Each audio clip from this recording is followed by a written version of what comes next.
నీ మనసులో ఎంత ప్రేమ పెట్టుకుని నన్ను ఎందుకు ఇంత టార్చర్ పెట్టావు? టార్చర్ పెడుతుంది నేను కాదు, నువ్వు. చాలా మంది ప్రేమించుకుంటారు, కానీ ప్రేమించుకున్న వాళ్ళందరూ పెళ్లి చేసుకోలేరు. దానికి చాలా కారణాలు ఉంటాయి. మనం ప్రేమించుకుంది నిజమైనప్పుడు మనం ఎవరికి భయపడట్లేదు, ఓకే? కానీ నేను భయపడతాను. My backdrop is different. నువ్వు ఎంతో నచ్చిందని దాచుకున్న వెడ్డింగ్ కార్డ్, దాన్ని వెనుకున్న ట్రాజెడీ నీకు తెలుసా? అది మా అక్కది, మా చిన్నాన్న కూతురుది. ఎవరినో ప్రేమించిందని తన కళ్ళ ముందర అతను చంపేశారు. ఆ బాధ తట్టుకోలేక తెల్లారితే పెళ్ళనగా తను సూసైడ్ చేసుకుంది.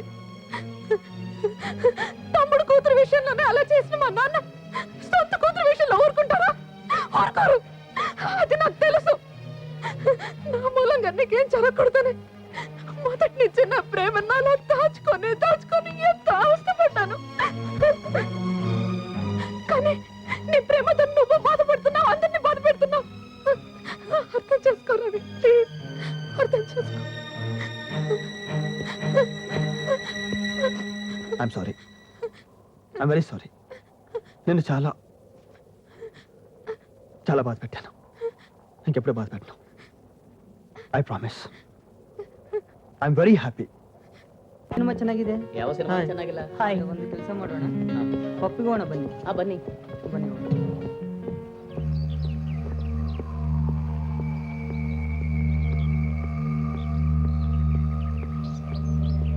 ಇವರೇ sir.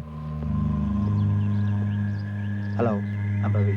Hello, sorry I didn't get you. ఇంతకుముందు పరిచయం లేదు, బట్ మీతో ఒక విషయం మాట్లాడాలి. నాతోనా? సరే, బయటికి వెళ్ళి మాట్లాడా. Yeah, okay, come.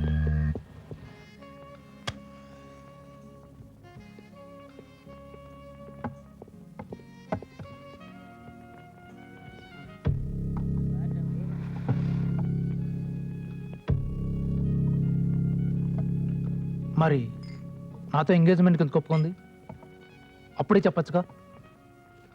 అది కాదండి, శశి పాప చాలా సెన్సిటివ్, ఎవరికి ఏమి చెప్పుకో. శశి గురించి మీరు నాకు చెప్పక్కర్లేదు. శశి నేను చిన్నప్పటి నుంచి కలిసి పెరిగాం.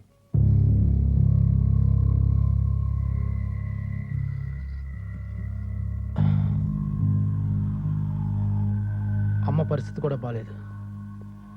ఈ టైంలో తను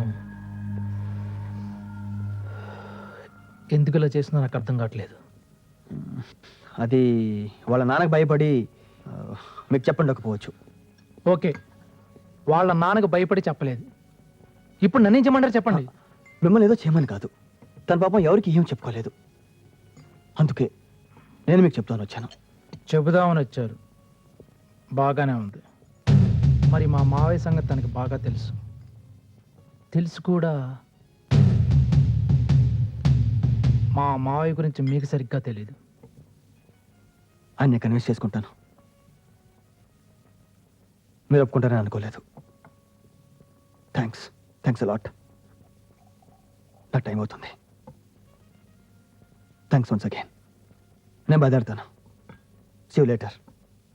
ఓకే, బాయ్.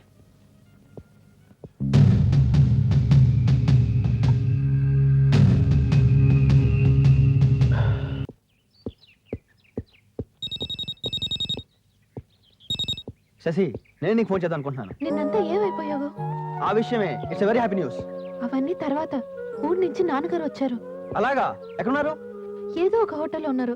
దయచేసి 2 రోజులు నన్ను డిస్టర్బ్ చేయకు రవి, ప్లీజ్. అదిగా శశి, నేను చాలా ఇంపార్టెంట్ విషయం మాట్లాడాలి. నీ తర్వాత మాట్లాడతాను. వార్డెన్ వస్తుంది, పెట్టేస్తున్నా. శశి